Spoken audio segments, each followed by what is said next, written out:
Young people around the world are leading a mass strike protesting inaction on a climate crisis that's making itself felt worldwide in heat waves, droughts, forest fires, and storms.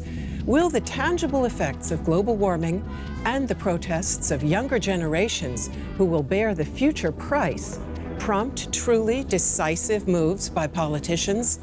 Are we ready to change course? Youth in revolt? Climate of change?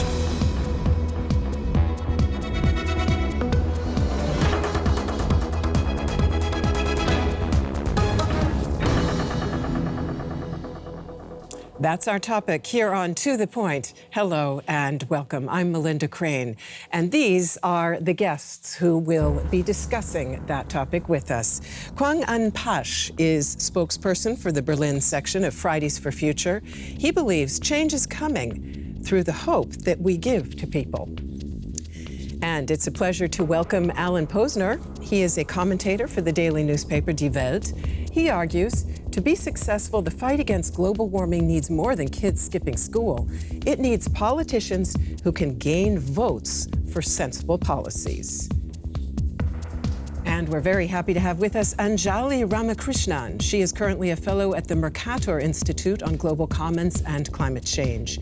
She says, emerging countries like India or China must take advantage of the growing middle and upper class to balance their climate and development priorities. So let me start out by asking you, Anjali, Greta Thunberg, the young Swedish leader of these school protests that have now gained worldwide support, she never uses the term climate change. She says we absolutely need to be talking about a climate crisis because that's what it is. Would you agree?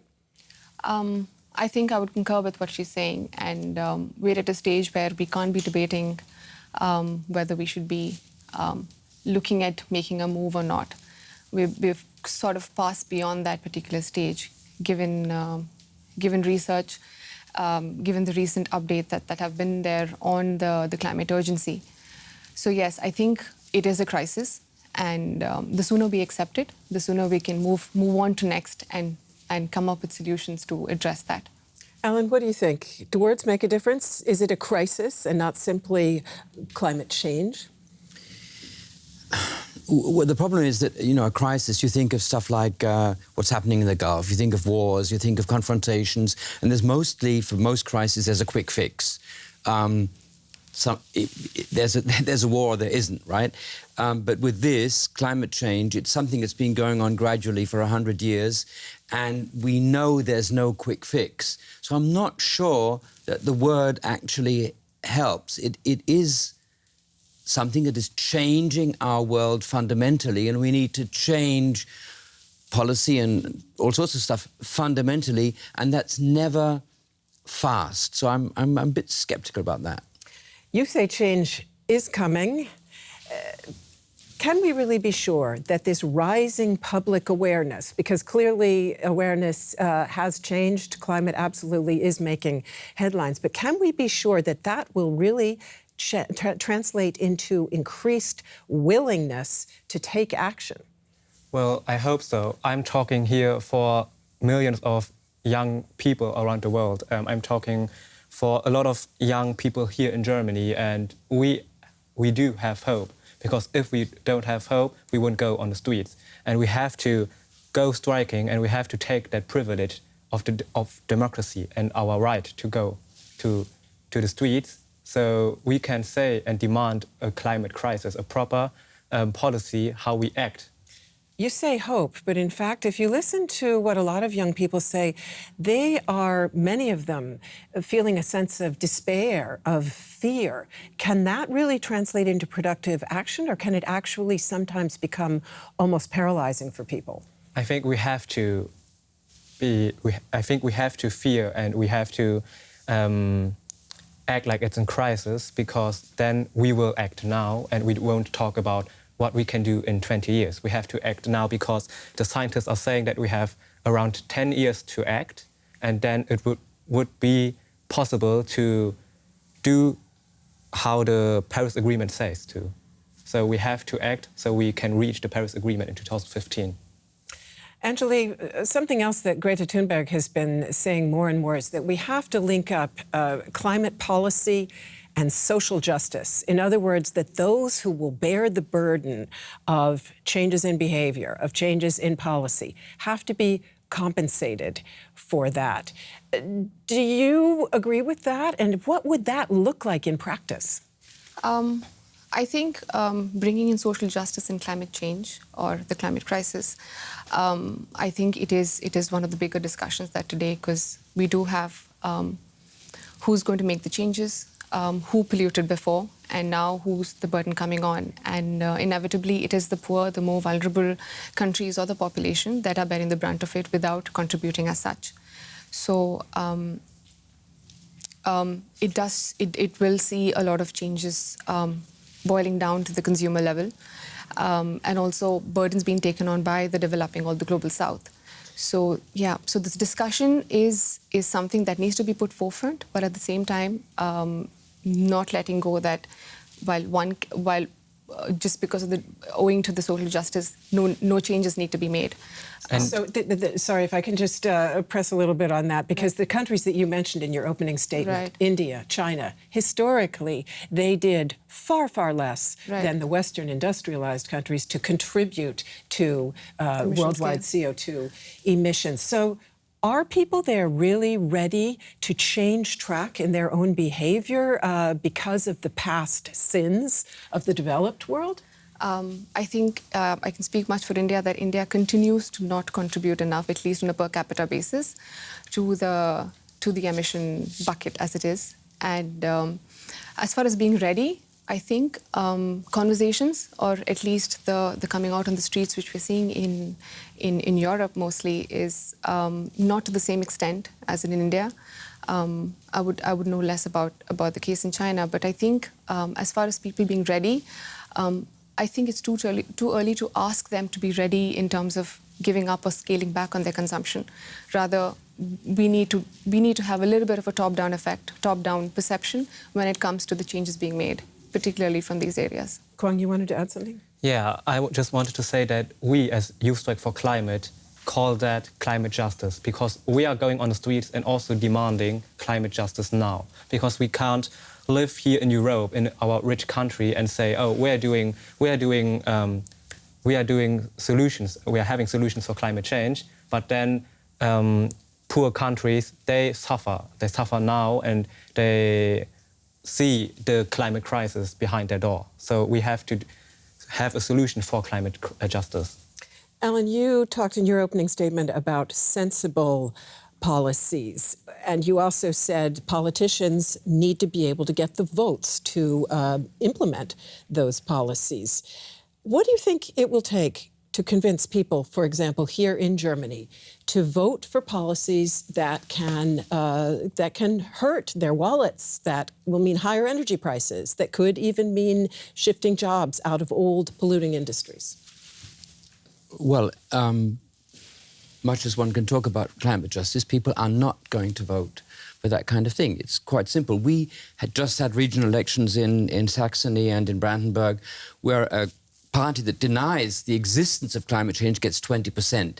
Now, if that party weren't so stupid as to deny climate change, but then said, OK, we accept climate change, but we don't accept that we bear the cost, they could get on that alone, and we're not going to, they could get 30 or more %. That is to say, if a radical anti-climate party can get 20%, a less radical anti-climate change party could get even more. So you really need to be careful how you talk to people. And if you talk about, if it boils down to a moral thing, like we in Europe have been doing this for 100 years, and people will say, well, look, it wasn't me, it was my grandparents, it was my parents. We just tried to get out of poverty. We're just trying to make a living. You have to make clear to people that change can come without it affecting their private lives too much, because otherwise they're not going to vote for you. I want to come back to what that could mean in practice, what climate justice can also look like within a country in just a moment. But first, let us take a listen to Greta Thunberg herself as she prepares to lead worldwide protests this Friday and next. She has this message to the world. With our business as usual, We are currently on track for a world that could displace billions of people from their homes. And yet, the link between the climate and ecological emergency and mass migration, famine, violations of human rights, and war is still not clear to many people. Activism works.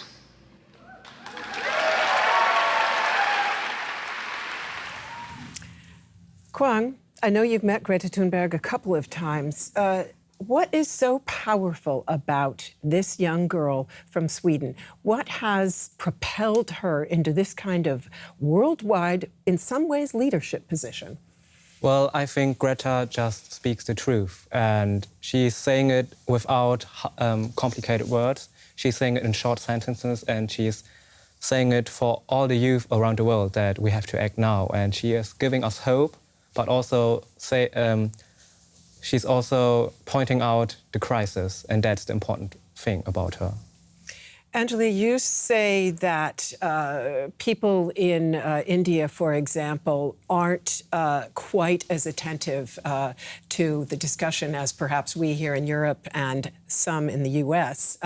Does that mean Greta is an unknown figure there? Is this largely a European phenomenon? Oh, no, of course. I mean, she's managed to touch all possible corners of the world with her movement. And I mean, we're discussing her, aren't we? The activism has reached everyone. And I think schools in India, we've seen, I think, almost 37 cities that would be joining the 2027 September climate strike as well. I mean, saving the environment is not a new concept in India. It's been there, it's ingrained. Sustainable lifestyles is something that I think you associate the Indian lifestyle rooted in the culture as it is. So what's happening is the people are, it's more local, the understanding of what the effect of the environment is in terms of pollution, in terms of the noise, in terms of the changing climatic conditions. I think the more local it is, people are able to associate with. But the effects on the coasts, the effects towards more remote areas, yes, that understanding might be a little less dispersed as it is over here.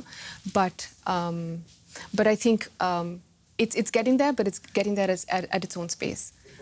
It's not as expansive as we might have wanted. Ellen, you say the fight against the climate crisis needs more than just a bunch of kids skipping school, but hasn't this movement, Greta, but also all the kids going onto the streets, catalyzed change that goes way beyond that generation and that particular group? I'm thinking, for example, of the EU parliamentary elections last spring. Green parties did very well in a number of countries, and many people say that had to do with the school strike and the attention that it's gotten.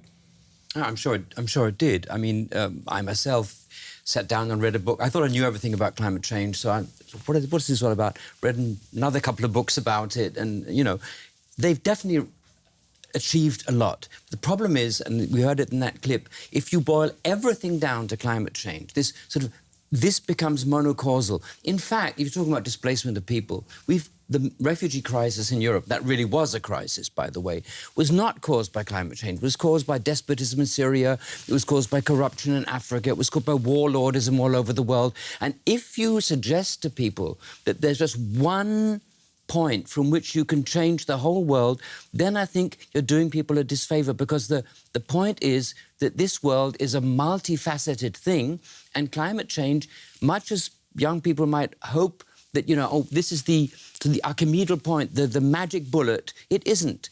It's just one. Let's see if Quang really thinks that's what Greta is doing. But climate's what you just said. Boiling it down to one cause? If we're solving climate crisis, we will have a proper future. And that's with the car industry, that's with our economy, and with every other political field we have in our world. It's something that's a huge, complex political issue. It's nothing that it's just one thing, it's climate change, and there's this. Climate change is above everything, because we have to solve this so we can have proper economy. We can have proper this and this and this. So we have to solve it. Solving climate change is necessary, but it won't get rid of Mr. Assad. It won't get rid of Mr. Putin. It won't get rid of the mullahs. It won't get rid of warlords. These things have to be at the same time, and therefore it won't get rid of refugees. So that's what I'm saying. But if we are not solving climate crisis, there will be a lot of more refugees. I totally agree. Yeah, because that's climate justice. Climate justice is not just pointing out one thing, it's pointing out a lot of things. So we have to deal with everything, but it's a huge fight we have to fight. Anjali wants to... Responding to you, I think, addressing the climate crisis being the only pill might need to be pushed to the extent that it's right now so that it comes to the forefront amongst other developmental or political priorities that are there. We know that a lot of the unrest does source or emerge from the need or the demand for oil. And it, to a certain extent, governs other decisions which are politically motivated. So, and the climate crisis, to a certain extent, tries to address that conundrum which the fossil fuel industry has created.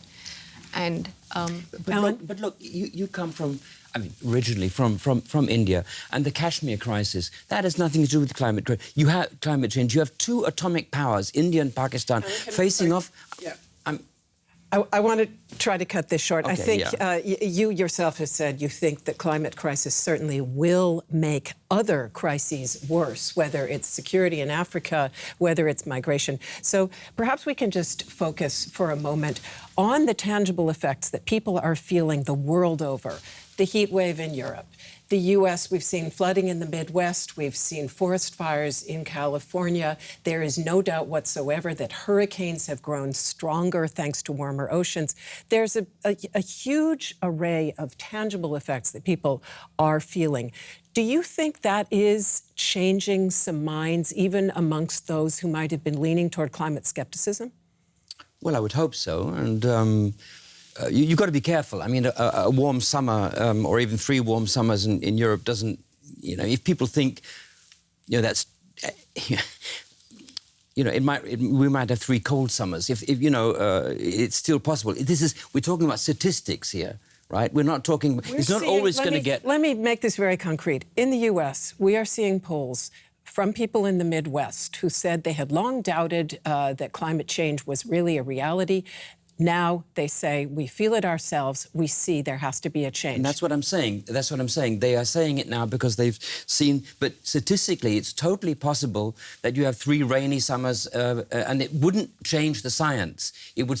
And if people then said, oh, we have 3 rainy summers, climate isn't changing after all. That's why I'm worried when people take weather conditions and say, oh, this convinces me, because the science says it's statistics.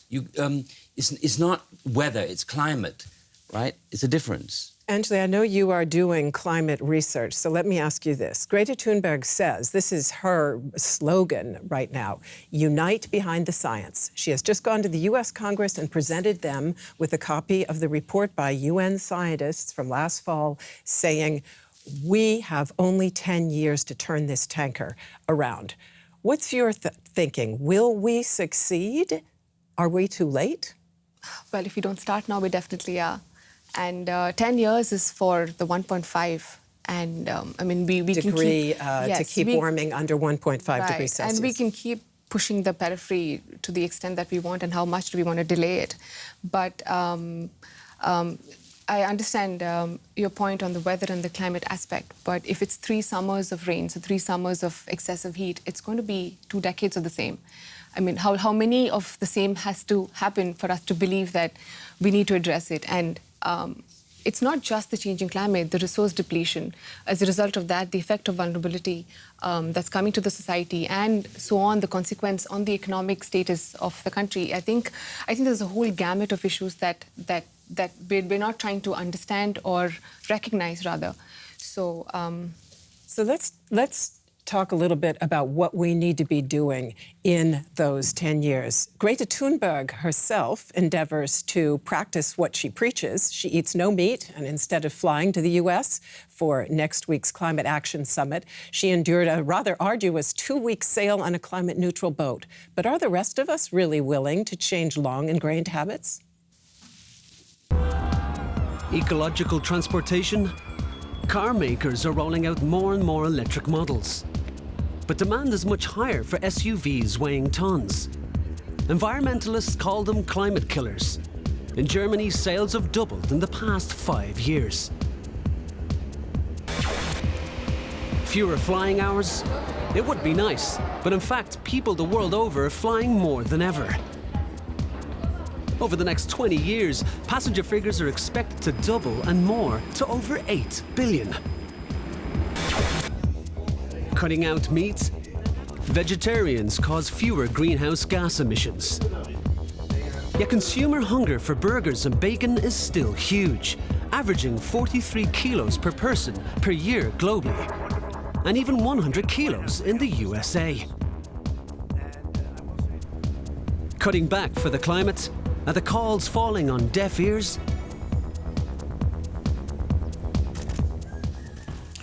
Quang, I must admit that after I had the pleasure to personally meet Greta Thunberg, I really was struck by her almost prophet-like integrity.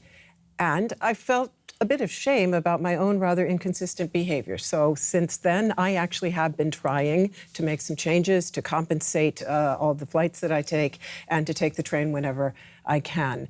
And yet at the same time, I ask myself, is what we are now calling flight shaming, is this really going to be enough?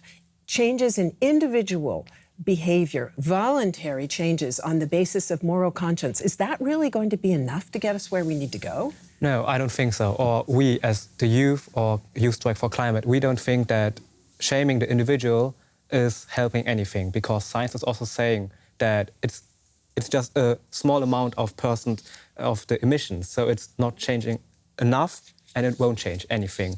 But we have to raise awareness around the world, as our strike movement is doing so. But we also have to strike and demand to politicians to act, because it's a thing. The politicians have to act, and the individuals and the society has to change. But we can't do it alone, so we have to stick together. So, Ellen, politicians in Germany are feeling the heat. They're about to hold their own climate summit. The finance minister has written a big editorial today saying Germany must once again become a green leader. The fact is, Germany adopted an energy policy that has put it at the bottom of the class when it comes to CO2 emission reduction. Do you think there really is a political will here now to make the kind of changes like getting out of burning coal that need to happen? Yes, I think there is. I mean, the fact that our so-called Energiewende, our change of energy policy, led to the opposite of what was intended, that's a warning to everyone to be careful about saying, you know, do this and everything will be better. So we made some big mistakes. But for instance, they're discussing now, for instance, a CO2 tax or a cap-and-trade system for carbon dioxide within Germany. And I think this is a good thing. CO2 tax makes everything that is CO2 intensive more expensive. And then the challenge is that it doesn't hit poor people in Germany hardest. And that's climate justice. That's climate justice. I think there are no... Anjali, let's come back to India and China. You talked about in your opening statement. You said that the upper and middle classes need to play an important role. How and why? Before I come to targeting the upper and middle classes, I think there's a general understanding that, asking for a consumption reduction from the consumers right now becomes a little bit of a less priority, given that certain aspirational needs, certain minimum consumption levels haven't been met. Having said that, I think because the consumption across India is so stratified, you have different levels, different income levels, different standards of living, consuming differently, owing to some access, some choices. I think the urban areas, which do constitute the upper middle and the upper income class, have, to a certain extent, met those thresholds and are now making choices on what direction their lifestyle would take. And fortunately, unfortunately, it is aping the West. It is catching up with the North, which is where we need to pull back. So I think on a micro scale, which might not be priority of the government right now, is if it does look at curbing or imposing restrictions, I think the first focus should be on the upper middle and the upper class consumptions. Quang, very briefly, if you would, Greta Thunberg is now in the U.S. and seems to be planning to stay there for a while. In some ways, she's going head-to-head with a man who is of quite an older generation, who has been rolling back all the climate policies in the United States. What do you think? Can Greta's youth revolt even possibly make an impression in the U.S.? Maybe. We are going striking. We are having a global strike on the 20th of September, and there will be a lot of strikes in the US, and it's a new thing. We have more strikes than the last global strike, so we are raising awareness around the world, and we're hoping that the politicians will receive it and act then. Thank you very much. Thanks to all of you for being with us on To The Point. Thanks to you, ladies and gentlemen, for tuning in. See you soon.